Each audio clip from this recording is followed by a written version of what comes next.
1 Korintus 10 ayat 10-11 Dan janganlah bersungut-sungut, seperti yang dilakukan oleh beberapa orang dari mereka, sehingga mereka dibinasakan oleh malaikat maut.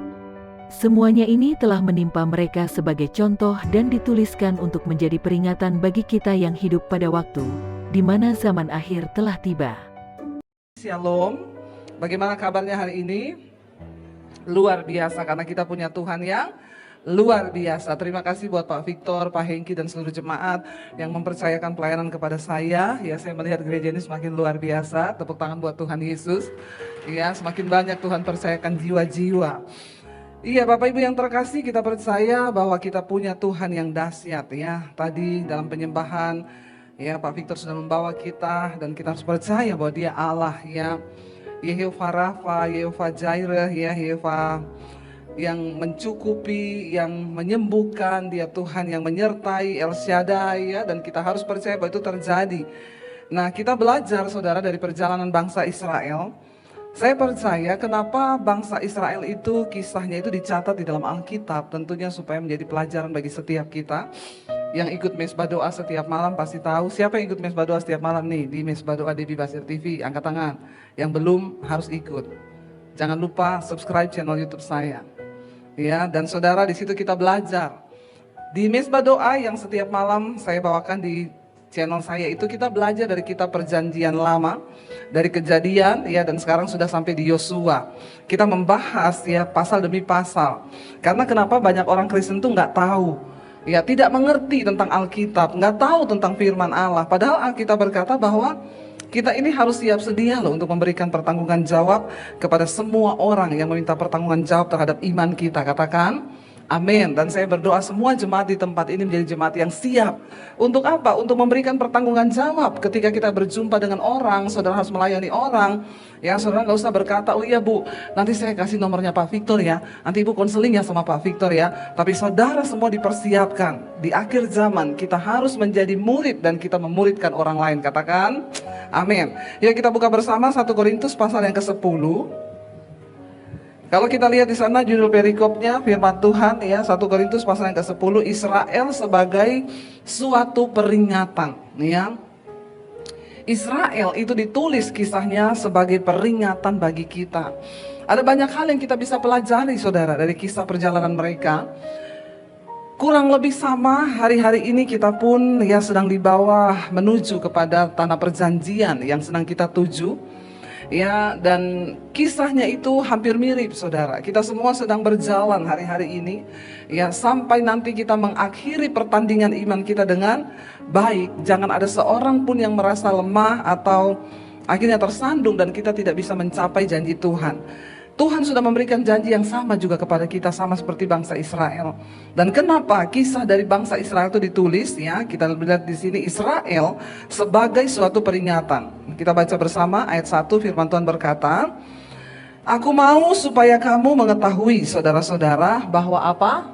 Bahwa nenek moyang kita semua berada di bawah perlindungan awan dan bahwa mereka semua telah melintasi laut. Ya, Rasul Paulus menulis ini kepada jemaat yang ada di Korintus. Dia berkata, aku mau supaya kamu mengetahui ya bahwa nenek moyang kita itu berada di bawah perlindungan awan dan bahwa mereka telah melintasi laut ya. Ketika bangsa Israel dibawa keluar dari perbudakan saudara, dan akhirnya mereka ya dibawa melintasi laut dan dalam perlindungan awan mereka berjalan. Ayat yang kedua, untuk menjadi pengikut Musa mereka semua telah dibaptis dalam awan dan dalam laut. Ayat yang ketiga, mereka semua makan makanan rohani yang sama ya selama mereka berjalan itu, dan mereka semua minum minuman rohani yang sama sebab mereka minum dari batu karang rohani yang mengikuti mereka, dan batu karang itu ialah Kristus ya. Kita punya batu karang yang teguh hari ini yaitu Kristus ya.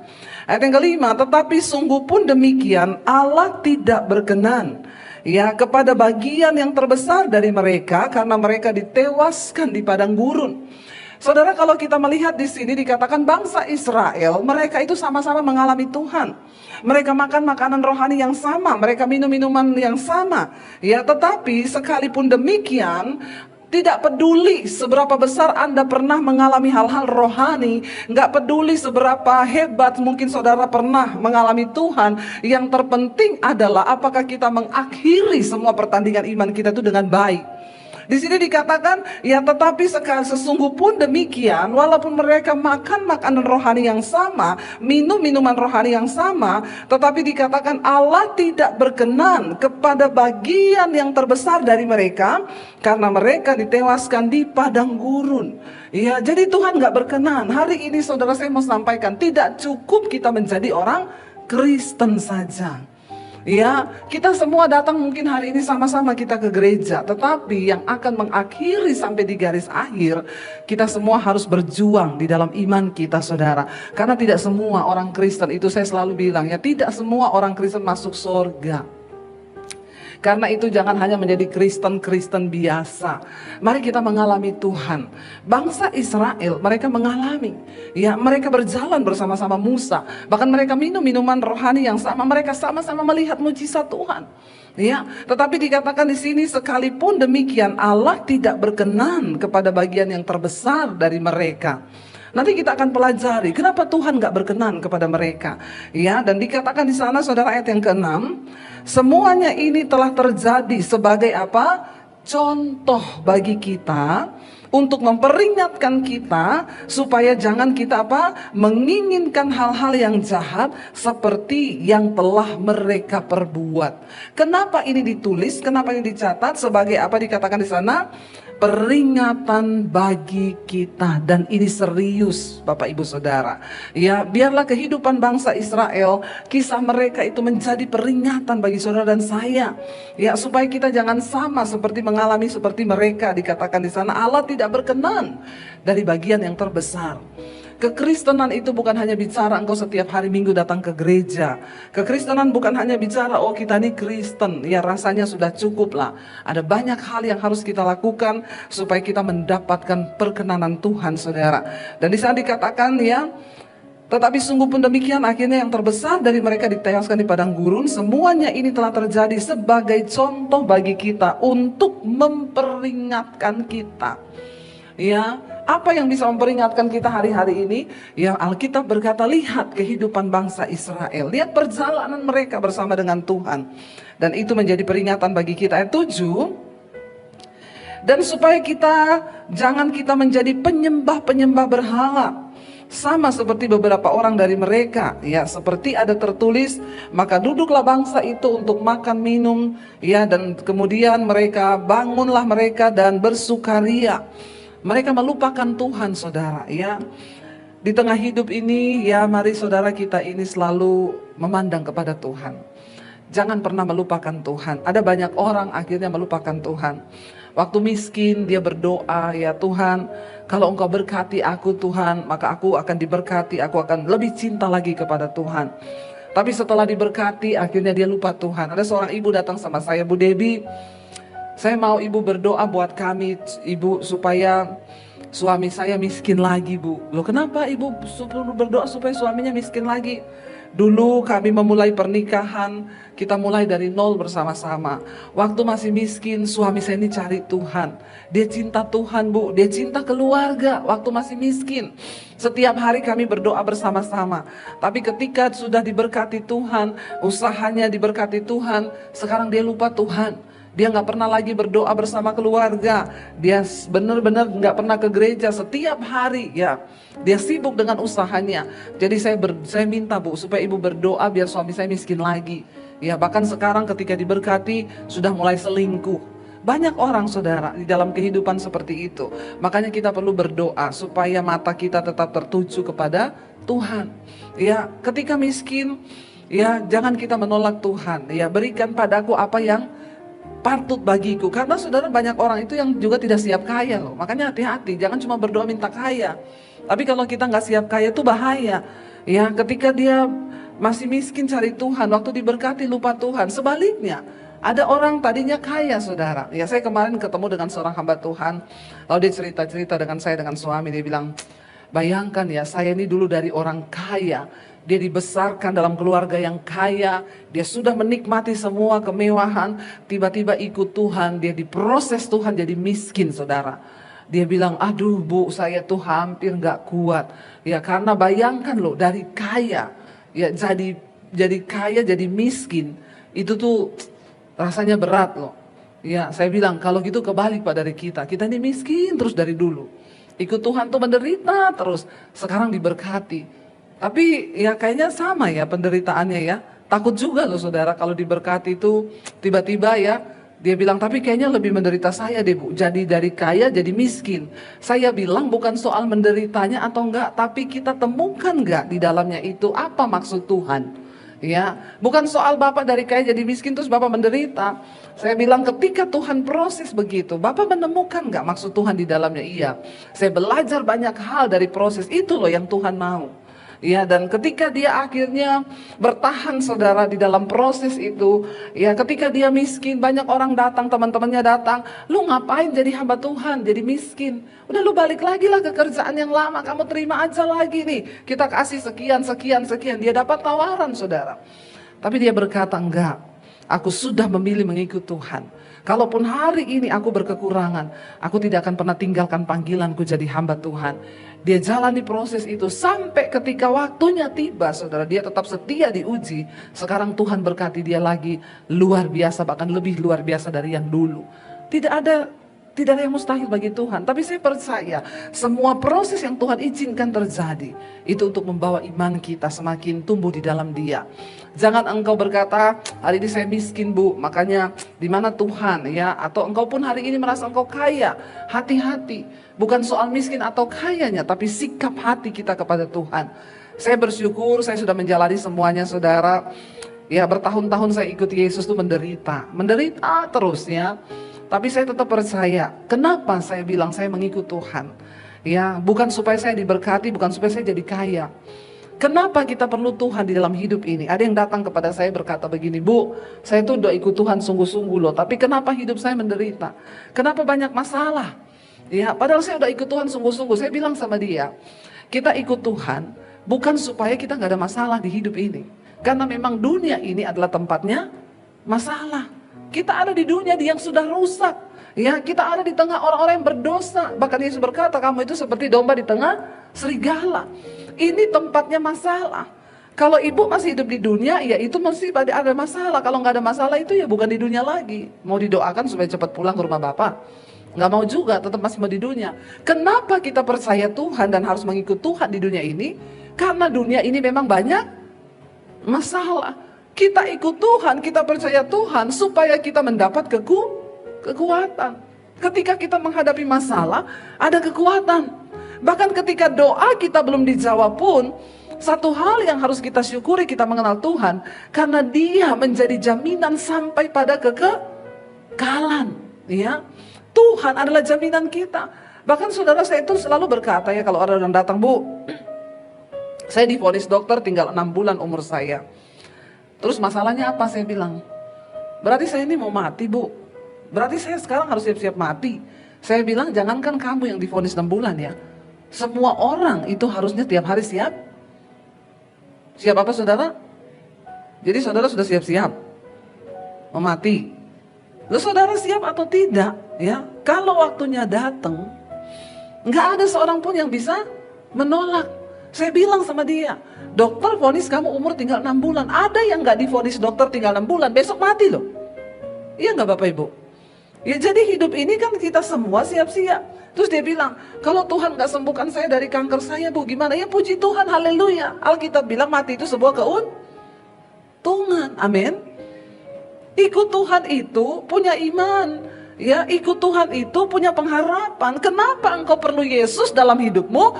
Karena sampai kematian pun, sampai pada kekekalan, Dia menjadi jaminan. Jadi apa yang kita takutkan lagi? Amin. Nggak ada kan? Kalau besok kita dipanggil Tuhan, siap nggak Bapak Ibu? Yang siap cuma satu. Ya, siap. Ya, ada juga sih yang siap ditanya, kenapa kamu siap? Banyak cicilan Bu. Jadi mending saya mati aja. Ada juga yang begitu ya. Tapi memang ada yang ya siap. Jadi kita siap, kita mau besok dipanggil, mau besok kiamat, ya udahlah. Ya makanya hari ini lakukan bagian kita. Ya waktu perang-perang itu saudara, ya saya bilang sama suami saya kayaknya udah mau kiamat dunia ini ya. Suami saya itu duduk merenung saudara, diam aja. Saya bilang, udah mau kiamat dunia loh, ini udah perang, gini-gini, tanda-tandanya sudah ini, gini-gini. Suami saya diam, saya bilang, kenapa kamu bergumul mau kiamat? Dia bilang, masa sih kiamat? Kenapa? Kita ini baru OTW kaya udah mau kiamat loh. Baru OTW kaya udah mau kiamat saudara. Ya nggak peduli ya. Mau kita kaya, mau kita miskin ya. Saya bilang iyalah, kita diberkati Tuhan, pasti ya Tuhan beri kita kesempatan untuk melakukan banyak hal dulu bagi pekerjaan Tuhan. Ya diberkati bukan untuk ya kita nikmati bagi diri sendiri, tapi berarti semakin banyak kepercayaan yang Tuhan berikan. Saudara, ya kenapa kita percaya Yesus? Keuntungannya itu apa? Karena dia menjadi jaminan sampai pada kekekalan. Saya bilang, ya kalau Tuhan gak sembuhkan kamu dari kanker, ya bersyukur. Alkitab bilang mati adalah sebuah keuntungan. Ya, mari kita punya iman yang luar biasa di dalam Tuhan. Lalu dikatakan di sana, ya, dan supaya kita ini jangan menjadi penyembah-penyembah berhala, sama seperti beberapa orang dari mereka, seperti ada tertulis, maka duduklah bangsa itu makan minum, kemudian bangun mereka dan bersukaria. Dalam hidup ini saudara, kita ini urusannya bukan hanya ya senang-senang, tapi temukan panggilan Tuhan atas hidupmu. Artinya apa? Ya kita menemukan Tuhan, apa ya rencana Tuhan atas hidup saya ini? Pasti ada rencana Tuhan atas hidup saya. Ya, dan kebahagiaan di hidup kita adalah bukan ketika kita menemukan apa yang kita inginkan dalam hidup ini, tapi ketika kita menemukan apa yang Tuhan inginkan di dalam hidup kita. Katakan amin saudara. Itu bicara tentang panggilan. Hari ini saya mau berbicara, saudara temukan panggilanmu. Saya baca sebuah kisah saudara di Amerika. Ada seorang wanita kulit hitam, dia itu bekerja hanya sebagai tukang cuci gosok dari rumah ke rumah. Dia nyetrika baju, dia nyuci baju orang, lalu dia dapat gaji. Setiap dia dapat gaji, dia ambil hanya untuk kebutuhannya. Kebutuhan, bukan keinginan. Yang bikin manusia itu menderita dalam hidup ini sebenarnya keinginan. Besar pasak daripada tiang. Ya gajinya pas-pasan, keinginannya ya luar biasa saudara. Gaji cuma 4 juta, keinginannya 12 juta. Jadi bagaimana hidupnya tidak menderita. Nah saudara, wanita itu menemukan panggilan Tuhan atas hidupnya. Dia cuma buruh cuci gosok. Saya mau kasih tahu bahwa menemukan panggilan Tuhan itu bukan semua mau jadi pengkhotbah. Iya bu, saya ini dapat bu suara Tuhan. Benar ibu bilang saya harus jadi pengkhotbah bu. Ya jadi kapan saya dijadwal ini ya. Bukan saudara. Menemukan panggilan Tuhan artinya kita melakukan sesuatu yang berdampak bagi orang lain. Wanita ini dia bukan seorang pendeta, dia bukan seorang aktivis di gereja. Dia cinta Tuhan, tapi dia hanya buruh cuci gosok. Setiap kali digaji, dia ambil untuk kebutuhan dirinya, buat beli makanan dan mencukupi apa yang menjadi kebutuhannya, bukan keinginannya.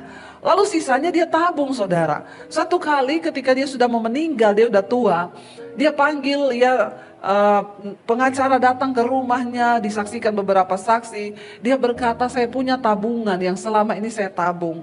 Dan sekarang saya udah tua, saya udah mau mati. Ya saudara, itu tabungannya luar biasa loh saudara. Ya, saya lupa berapa tapi itu mencapai miliaran rupiah. Dan itu dia bilang, saya sumbangkan ini untuk menyekolahkan anak-anak miskin yang tidak bisa sekolah. Apakah dia menjadi seorang hamba Tuhan yang besar, yang luar biasa? No. Apakah dia menjadi seorang pengkhotbah atau seorang worship leader di gereja? No. Tapi dia menemukan panggilan Tuhan atas hidupnya. Dia hanya seorang buruh cuci setrika ya, yang rasanya tidak dipandang. Tetapi orang ini hidupnya lebih mulia daripada banyak orang kaya yang terlihat kaya saudara. Jadi di hidup ini bukan soal kita nih kaya atau tidak, tapi apakah engkau menemukan panggilan Tuhan atas hidupmu. Kenapa bangsa Israel itu akhirnya dimurkai Tuhan? Hidup mereka itu hanya untuk makan, minum, bersukaria. Tidak ada pikiran aku ini hidup untuk apa. Pernahkah saudara berpikir dan bertanya, Tuhan aku ini hidup untuk apa? Apakah kita cuma sibuk untuk memenuhi semua keinginan diri kita? Atau ada sedikit terlintas dalam hidupmu, aku ini hidup untuk apa Tuhan? Ya jangan biarkan berlalu masa-masa hidup kita. Alkitab bilang 70 tahun. Kalau sampai, karena banyak yang tidak sampai. Ya, banyak orang masih muda sekarang udah dipanggil Tuhan. Ya, tapi masa hidup kita di dunia ini, berapa banyak yang kita beri bagi Tuhan? Saya bersyukur saya bertobat waktu saya lulus SMA. Sekarang umur saya 48 tahun. Ya, saudara, separuh lebih dari umur saya itu sudah saya pakai untuk mengiring dan mengikuti Tuhan. Saya bersyukur. Ya, saya bilang kalaupun Tuhan panggil saya, ya saya siap, dan kalau memang tugas saya sudah selesai, ya biarlah saya menghadap Tuhan dengan membawa apa yang sudah saya lakukan selama saya ada di dunia. Saya berusaha, saudara, untuk hidup mencari apa yang Tuhan mau, bukan apa yang kita mau. Ya, ketika engkau juga memegang uang di tanganmu, bertanyalah kepada Tuhan. Untuk apa Tuhan? Karena ada tanggung jawab yang Tuhan berikan hari ini, saudara. Bangsa ini dikatakan mereka duduk, makan, minum, kemudian bangun, bersukaria. Hidupnya itu sama sekali nggak mikir. Ya, buat apa sih Tuhan itu panggil aku, Tuhan bawa aku untuk mengenal Tuhan. Ayat yang ke-8 dikatakan, peringatan bagi kita tuh apa? Ayat 8 lagi, janganlah kita melakukan percabulan seperti yang dilakukan oleh beberapa orang dari mereka, sehingga pada satu hari telah tewas 23.000 orang, saudara. Bayangkan, dalam waktu satu hari Tuhan menewaskan 23.000 orang di padang gurun. Saudara, salah satu dosa yang paling juga mendatangkan kutuk di dalam hidup kita itu adalah percabulan. Ya, saudara, hari ini saya tuh konseling orang tuh paling banyak, ya itu kasus-kasus percabulan. Perselingkuhan itu terjadi, bahkan anak-anak muda, ya. Banyak di antara anak muda sekarang yang sudah hidup dalam kenajisan. Kenapa? Kita nih sekarang pegang handphone. Ya, handphone ini bisa kita pakai untuk membangun iman, tapi sebaliknya handphone ini juga bisa dipakai setan untuk menjatuhkan iman. Ya, saya selalu beri contoh, saudara. Ya, saya tuh mau khotbah, cari di Google kaki Dian. Saya klik, yang muncul kakinya Dian. Bapak-bapak, hati-hati. Jadi sekarang bapak-bapak bisa memilih mau klik kaki Dian atau kakinya. Begitu sekali engkau lihat yang begitu, besok engkau ditawari lagi. Ya, habis kaki Dian, kaki Susi, kaki siapa lagi? Sri, Rezeki. Ya, itu ada semua. Nah, kalau kita membiarkan diri kita jatuh, ya hati-hati. Dosa persinahan di dunia sekarang, Indonesia menempati perselingkuhan nomor 2. Nomor 2. Ya, saya juga bingung. Kemarin saya baru baca berita itu Indonesia menempati tertinggi dosa perselingkuhan itu nomor 2 loh di dunia. Hati-hati, saudara. Kenapa ini bisa terjadi? Kemarin kami lagi bahas-bahas ya sama Pak Victor, kita jalan ya, kata Pak Victor, banyak Bu yang di gunung-gunung itu, ya banyak kasus-kasus perselingkuhan, persinahan di gunung-gunung. Saya bilang, apa karena kurang hiburan ya Pak di gunung ya? Jadi banyak persinahan ya.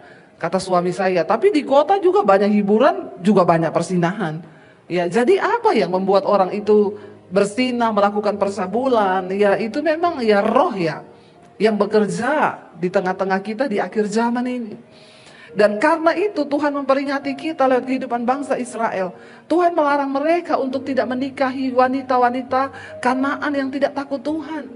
Tapi mereka tetap melakukan percabulan dan kejatuhan bangsa Israel ketika mereka sudah memasuki tanah perjanjian, yaitu karena mereka melakukan percabulan dengan wanita-wanita Kanaan yang tidak takut akan Tuhan, menyembah berhala. Akhirnya mereka semua ikut dalam penyembahan berhala.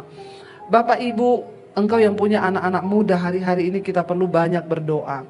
Tanamkan takut akan Tuhan, tapi dimulai dari kita dulu, orang tua. Perselingkuhan itu terjadi begitu luar biasa. Ini ya, saya punya handphone ini, itu yang masuk puluhan ribu orang konseling. Kasus terbesar itu setiap buka itu, Bu, suami saya selingkuh, Bu, istri saya selingkuh, Bu. Ya, itu isinya semua perselingkuhan. Makanya sekarang ini kita sudah tidak main-main lagi. Mari kita sungguh-sungguh berdoa. Ya, kalau ada yang suaminya berselingkuh, dia datang, Bu Dewi, saya sudah berdoa buat suami tapi dia nggak mau bertobat. Gimana ya Bu? Ibu doanya gimana? Tuhan, jamah suamiku supaya bertobat. Sekarang rubah doanya, Tuhan hajar suamiku supaya dia bertobat. Ya, dia tanya, nggak apa-apa Bu, saya berdoa begitu. Nggak apa-apa, doa saja, Tuhan hajar suamiku. Lalu suaminya pulang, dia bilang sama suaminya, saya sekarang tiap hari berdoa loh buat kamu. Saya berdoanya, Tuhan hajar suamiku. Suaminya marah. Siapa yang suruh kamu berdoa begitu? Saya konseling sama Ibu Debbie Basir, katanya doanya begitu. Suaminya telepon saya, saudara, satu kali. Ini dengan pendeta Debbie Basir. Saya bilang, iya betul. Pendeta macam apa kau itu? Kenapa? Katanya istri saya, ibu suruh istri saya berdoa, Tuhan hajar suamiku. Terus saya tanya, lah kenapa Bapak mau dihajar? Emang Bapak bikin salah apa? Ya tapi kan seberdosa-berdosanya suami, ibu gak boleh ngajarin jemaat berdoa begitu. Saya bilang, Bapak tuh jangan kegeeran, gak usah terlalu pede. Alkitab berkata Pak, Tuhan menghajar orang yang dikasihinya dan dianggapnya anak. Kalau Bapak masih dikasihi Tuhan, dihajar supaya engkau bertobat. Tapi kalau Bapak udah gak dikasihi Tuhan, mati kau di hotel lagi bersinah masuk neraka. Langsung teleponnya putus, nit, kapok kau, tobat. Sekarang ini ngomongin jemaat udah gak bisa dengan kata-kata manis. Kenapa? Jemaat udah tahu itu dosa, dia tetap aja melakukan. Pusing gak? Bingung gak? Ya makanya saya bilang, Bapak ngerti firman Pak. Lo bener, Alkitab bilang Tuhan tuh menghajar orang yang dikasihinya. Dianggap anak, dihajar kau Pak. Kalau udah gak dianggap anak Pak, ya bersinahlah kau di hotel sana. Mati kau di hotel, serangan jantung. Habis itu masuk kau neraka. Langsung takut dia, handphonenya langsung ditutup saudara. Mari kita mengerti kebenaran ya. Kenapa Tuhan mengingatkan kepada kita dalam kisah hidup bangsa Israel, jangan kita melakukan percabulan. Ya seperti yang dilakukan oleh beberapa orang dari mereka, sehingga pada satu hari telah tewas 23.000. Bayangkan loh, dalam waktu satu hari. Prediksi-prediksi tentang gempa, prediksi-prediksi tentang hal-hal yang menakutkan ada di depan mata kita. Bagaimana kita menyiasatinya? Katanya Bu, itu yang memprediksi Turki gempa kemarin, dia lagi prediksi bahwa Indonesia juga akan mengalami sesuatu yang akan mendatangkan kematian yang banyak. Saya cuma bilang, ya kita harus percaya bahwa Tuhan itu juga Tuhan yang murka. Jangan cuma percaya, oh Tuhan mengasihi, biarpun saya berdosa, biarpun saya ini bersinah, saya selingkuh, Tuhan itu Tuhan yang mengasihi. Hati-hati saudara. Sekarang banyak pengajaran-pengajaran yang mulai melenceng, ya menggampangkan kasih karunia Tuhan begitu. Ya kalaupun kita berdosa, Tuhan itu tahulah. Yesus saja mati bagi dosa kita. Masa sekarang kita berdosa terus kita nggak masuk surga? Kenapa di dalam kisah ini dicatat mati 23.000 orang dalam waktu satu hari saudara? Itu untuk membuka mata kita. Kita sudah membaca di atas tadi judulnya Israel sebagai suatu peringatan. Supaya kita tahu bahwa Allah kita cuma bukan Allah yang mengasihi saja, tapi dia juga bisa menjadi Allah yang murka. Sebab dia membenci dosa. Nah kalau manusia diingatkan untuk bertobat, tidak mau bertobat, malah memilih terus hidup di dalam dosa, ya murka itu bisa terjadi. Ya kalau tiba-tiba ada sesuatu yang terjadi, ya kita nggak bisa bilang, oh itu kebetulan, Tuhan yang pegang kendali atas segala sesuatu. Dan dia yang berdaulat. Dan bagian kita hari ini, saya bilang hidup dalam kekudusan aja. Mendengarkan banyak berita-berita hari-hari ini, memang harusnya kita waspada. Mari berjaga-jaga, tidak main-main. Kita ada di hari-hari yang terakhir. Iman kita harus semakin serius dengan Tuhan. Tinggalkan dosa Bapak Ibu. Jangan bermain-main dengan dosa. Sebab bukan orang sembarangan yang akan masuk ke surga. Hanya orang-orang yang mau berjuang terus hidup dalam kekudusan, mencari perkenanan Tuhan, mereka yang akan mengalami surga yang mulia itu. Karena tidak semua orang Kristen masuk surga. Mari yang hari ini engkau selingkuh, engkau hidup dalam kenajisan, anak-anak muda, buang dan tinggalkan semua itu supaya kita mendapat perkenanan di mata Tuhan.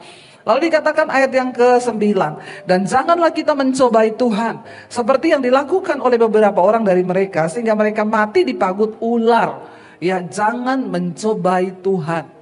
Hidup menurut takaran iman yang diberikan kepada kita saudara. Sehingga hidup ini kita bisa menata, ya mencobai Tuhan itu apa ya? Ya saya suka berkata begini saudara, ada orang-orang yang tidak pakai logika dalam hidup ya. Mencobai Tuhan. Gajinya 5 juta ya, dia ambil mobil cicilannya 6 juta. Belum kehidupan yang lain, Kebanyakan orang Kristen itu masuk di dalam pencobaan dan persoalan dalam hidup itu karena kebodohannya. Kita punya Tuhan, kita punya hikmat Tuhan. Mari kita berdoa, bagi anak-anak muda, jangan engkau mencobai Tuhan. Sudah tahu pacaran sama laki-laki merokok, mabok, sukanya dugem, tapi dia ganteng, tapi dia begini, tetap maksa. Alkitab sudah berkata, jangan menjadi pasangan yang tidak seimbang dengan orang yang tidak percaya. Ya, kalaupun dia, tapi dia Kristen Bu, tapi kalau engkau lihat tanda-tandanya seperti itu, jangan engkau mencobai. Ada yang telepon, Bu saya sudah tunangan, tapi ternyata tunangan saya ini gak takut Tuhan. Ya dia tuh sukanya dugem, malah kasar ya sama saya aja kalau kata-katanya begini-begini. Saya bilang, ya kalau mau konseling sama saya, ya dengar saya, putus aja. Ya, dia belum menikah udah seperti itu. Ya tapi gimana Bu, saya sudah terlanjur cinta. Ya silakan kalau kamu mau bayar harga yang tinggi, masuk aja dalam pernikahan. Ya tapi jangan konseling sama saya lagi. Ya, Tuhan sudah kasih kita firman. Ikutilah petunjuk firman itu. Jangan engkau mencobai Tuhan, tidak menguasai diri menurut ukuran firman Tuhan. Ayat yang ke-10 dikatakan di sana, dan janganlah bersungut-sungut seperti yang dilakukan oleh beberapa orang dari mereka, sehingga mereka dibinasakan oleh malaikat maut, saudara. Dosa bersungut-sungut ini yang luar biasa. Saya berdoa jemaat di sini tidak ada yang bersungut-sungut. Tiap hari semua mengucap syukur. Katakan, lawannya bersungut-sungut adalah bersyukur. Orang yang suka bersungut pasti tidak mau bersyukur. Orang yang rajin bersyukur pasti tidak mau bersungut-sungut. Hidup ini dijalani, ndak usah banyak bersungut. Karena sungut-sungut itu memperlama perjalanan kita. Perjalanan bangsa Israel dari Mesir menuju ke tanah Kanaan itu harusnya cuma beberapa hari jalan kaki. Tapi menjadi 40 tahun karena mulut mereka itu loh, bersungut-sungut. Loh saudara, ini tinggal 1 hari mereka mau masuk ke tanah perjanjian. Tapi mereka bersungut-sungut mau melempari Musa dengan batu. Mereka berkata, kenapa Musa membawa kita ke sini? Itu di sana bangsa itu besar orangnya, kita mau masuk, ya kita pasti mati di sini. Mending kita ganti Musa aja, kita cari orang lain, lalu kita bawa lagi diri kita kembali ke Mesir. Ngapain kita memasuk tanah itu? Mulut mereka tuh bersungut-sungut. Nggak pernah berkata, Tuhan kami bersyukur, kami percaya Tuhan yang sudah memberikan janji dan kami akan masuk ke tanah itu. Tapi mulutnya bersungut-sungut. Nih ibu-ibu nih biasanya suka bersungut-sungut, tapi ibu-ibu di sini tidak ngaku. Ya, hati-hati ibu-ibu ya, jangan kita banyak bersungut. Ya, kita harus mendukung suami. Ya, suami punya uang, ya disayang. Suami gak punya uang ditendang, disayang juga ya. Dukung suami, berikan dia dukungan ya, kita saling mendukung. Gak apa-apa Pak, mungkin ya hari ini rezekinya sedikit, tapi percayalah kita punya Tuhan yang luar biasa. Tuhan itu pasti sanggup memberkati. Ya, saya tuh dulu saudara waktu hidup dengan suami saya, kami ini ya kalau dibilang mulai itu bukan dari nol lagi, dari min kita ini mulai. Ya, saya tahu saya diciptakan sebagai seorang penolong. Wanita kita diciptakan sebagai seorang penolong. Dulu kami, ya suami saya bikin percetakan. Distributornya itu semua pendeta-pendeta. Karena yang kita jual itu buku-buku rohani, renungan harian di seluruh Indonesia. Ya, distributornya hamba-hamba Tuhan. Tapi kalau tanggalnya sudah jatuh tempo, kita harus nyetak lagi, beli kertas lagi. Pendeta-pendeta itu belum bayar. Padahal kita udah kasih tempo 3 bulan, nanti kita kirim barang yang keempat, dia baru bayar yang pertama. Sebenarnya sudah cukup kan tempo 3 bulan. Tetap ada banyak yang telat, nggak bayar 4 bulan, 5 bulan. Ini kan pendeta semua distributornya. Kalau saya telepon, nada tunggunya, Allah mengerti, Allah peduli. Dalam hati saya, Allah aja mengerti, masa saya nggak ngerti, itu maksud dia. Ya enggak usah nagih lah, Allah aja mengerti. Ya Tuhan aja mengerti, masa lu gak ngerti. Saudara, satu kali suami saya bilang, kita gak bisa ambil kertas karena kita belum bayar yang tagihan yang bulan lalu. Jadi kita pasti telat bulan ini karena ngeri saudara, berhadapan dengan orang Kristen yang gak bertobat itu soal uang. Kalau Anda tidak dipercaya dalam hal uang, maka tidak mungkin Tuhan mempercayakan berkat yang besar dalam hidupmu. Karena satu-satunya Yesus mensejajarkan dirinya itu dengan mamon, dengan uang. Ya. Jadi saya tuh susah juga ya. Kalau saya lihat suami begitu, ya saya tidak bisa buat apa-apa. Tapi saya tahu saya ini diciptakan Tuhan sebagai penolong. Nanti kalau saya melemahkan imannya, karena bapak-bapak itu kan untuk percaya memang agak susah bapak-bapak itu, karena mereka lebih pakai logika. Ya, perempuan itu lebih pakai perasaan, jadi kita lebih rotok percaya ya daripada laki-laki. Dan bapak-bapak, saya juga berdoa bapak-bapak di sini semua memakai iman, tidak pakai logika. Pakai imanmu kepada Tuhan. Pakai logika capek, makanya banyak laki-laki kena stroke. Karena cuma pakai logika terus, ya nggak pernah pakai iman. Jadi saya waktu itu ngomong sama suami, percaya saya, besok itu pasti ada duitnya. Besok terakhir dari distributor itu, ya toko itu bisa kasih kita kertas. Suami saya bilang, nggak mungkin besok terakhir, nggak mungkin besok ada yang kasih uang. Semua distributor sudah ditelepon, nggak ada yang mau bayar. Jadi saya cuma bilang, ya kita berdoa saja. Tapi saya bilang, besok uangnya pasti ada. Dia curiga sama saya. Dari mana? Kok kamu bisa ngomong begitu? Ya dari Tuhan. Emang ada yang janjiin? Nggak ada. Kenapa kamu bisa yakin? Saya bilang besok siang ada uangnya. Percaya saja. Besok siang pasti ada. Suami saya sepanjang hari itu nyanyi. Hatiku percaya. Panjang percayanya. Karena antara percaya dan tidak, saudara. Tapi jangan bersungut. Nyanyi aja, amin. Walaupun ngegas nyanyinya. Hatiku percaya.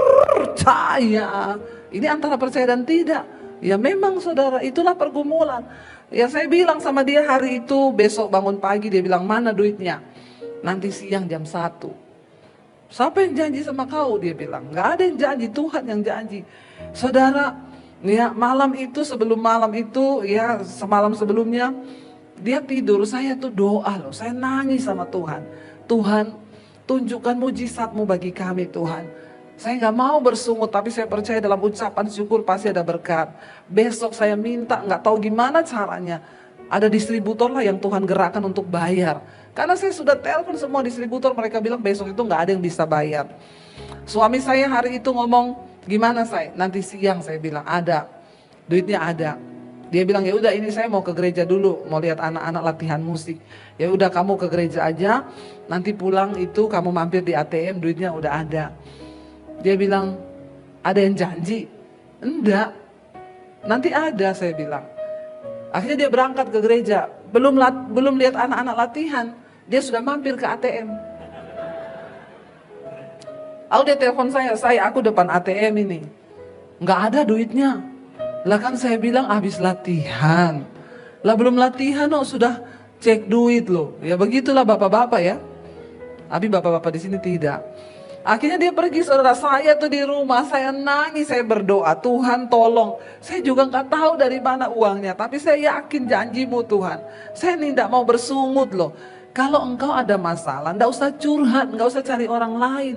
Daripada curhat kanan kiri, apalagi mengandalkan manusia, Alkitab bilang terkutuk. Cari Tuhan, duduk di kaki Tuhan, katakan amin. Akhirnya selesai, udah mau selesai, saya lihat jam terus. Aduh udah selesai nih, aduh suami saya sebentar lagi telepon. Aduh Tuhan deg-degan dada saya. Nggak lama suami saya telepon.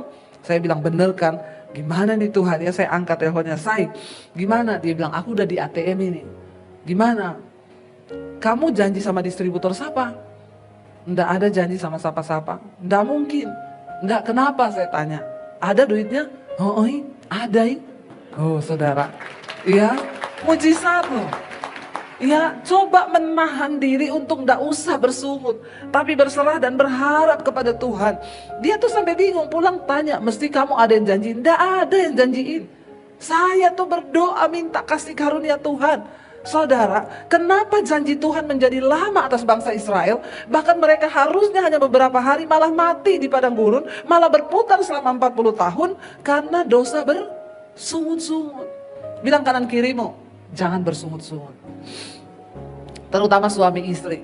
Ya, lihat-lihatan suami istri coba. Istri lihat suamimu, jangan lihat suami orang. Lihat suamimu sendiri, lihat istrimu sendiri, jangan lihat istri orang. Ngomong, mulai sekarang kita jangan bersungut-sungut, tapi bersyukur.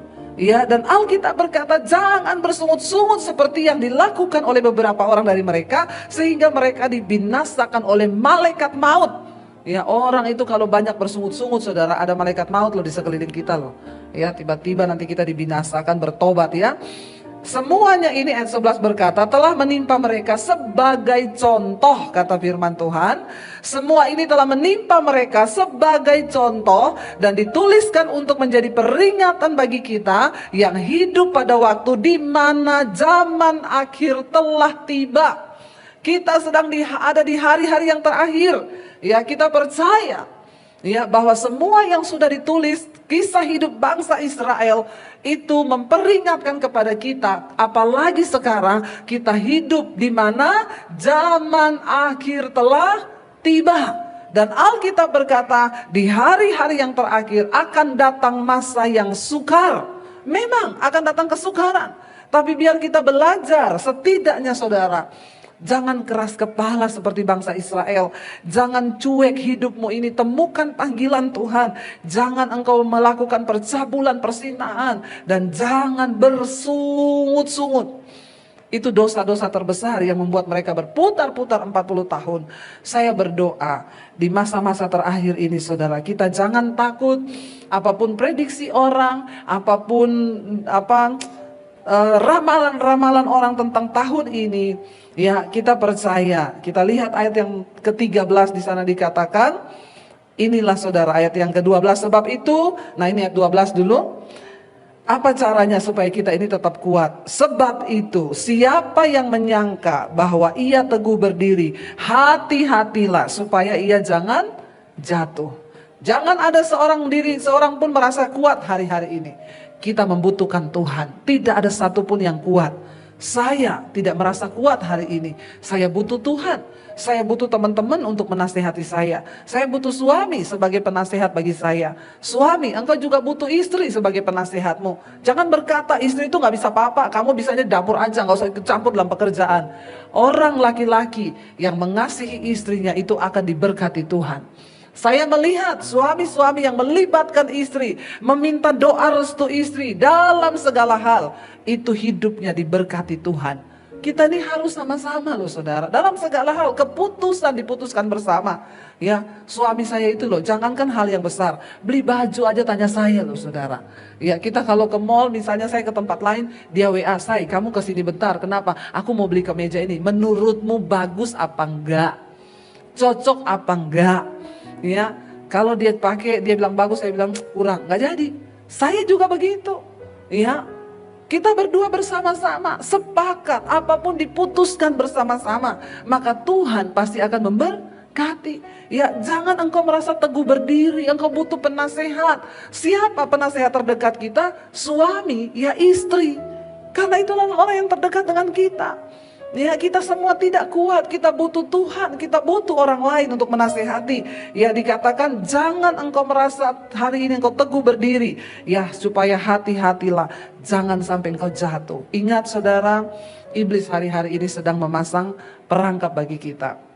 Tapi kita percaya ketika kita berjalan bersama Tuhan, Tuhan memberikan kita kekuatan. Yang terakhir saya pengen kita baca ayat 13. Tidak usah takut akan apapun. Ayat 13 ini berkata, kita baca bersama, ini ayat favorit kita semua. 1 Korintus 10 ayat 13, 1, 2, 3. Pencobaan-pencobaan yang kamu alami ialah pencobaan-pencobaan biasa yang tidak melebihi kekuatan manusia. Sebab Allah setia dan karena itu Ia tidak akan membiarkan kamu dicobai melampaui kekuatanmu. Pada waktu kamu dicobai, Ia akan memberikan kepadamu jalan keluar sehingga kamu dapat menanggungnya. Sekalipun kita ada di zaman akhir yang penuh dengan kesusahan yang besar, yang penuh dengan tantangan yang besar, Alkitab memberikan sebuah jaminan. Firman Tuhan berkata, pencobaan yang kita alami adalah pencobaan yang biasa, yang tidak akan melampaui kekuatan kita. Makanya dilarang alay dan lebay. Biasa aja, jalani hidupmu, hadapi masalahmu, tidak usah alay lebay. Cari Tuhan, ya, tidak usah ya apa-apa, ya saya mau bunuh diri bu, kenapa suamiku selingkuh, bodoh. Kenapa suami selingkuh kau mau bunuh diri? Makanya kasihi Tuhan lebih dari segala-galanya. Jangan mencintai suamimu lebih dari kau mencintai Tuhan. Ya itu yang terjadi, akhirnya suami selingkuh, dia mau bunuh diri. Ngapain saya bilang, ya Pencobaan yang kita alami itu pencobaan biasa yang tidak melebihi kekuatanmu. Hari ini, apapun pencobaan yang kau alami, bilang kepada dirimu, Tuhan, aku percaya pencobaanku ini pencobaan biasa yang tidak melebihi kekuatanku. Bilang kanan kirimu, coba colek, pencobaanmu itu biasa, tapi Tuhanmu itu luar biasa. Saudara, kita percaya Tuhan sanggup mendengar doa kita lebih dari yang kita harapkan. Dia mendengar doa kita lebih dari yang kita nyatakan kepada Dia. Karena itu jangan pernah menyerah. Kita datang kepada Tuhan hari ini. Saya undang para imam musik ya. Kita naikkan pujian. Mungkin hari ini engkau belum melihat jawaban doa, tapi percayalah bahwa Tuhan itu turut bekerja lebih dari yang kita doakan. Dia menjawab semua doa kita. Dia mendengar semua yang engkau lagi gumulkan. Bagian kita adalah percaya kepada Tuhan. Terima kasih Bapak. Saudara, terima kasih sudah menyaksikan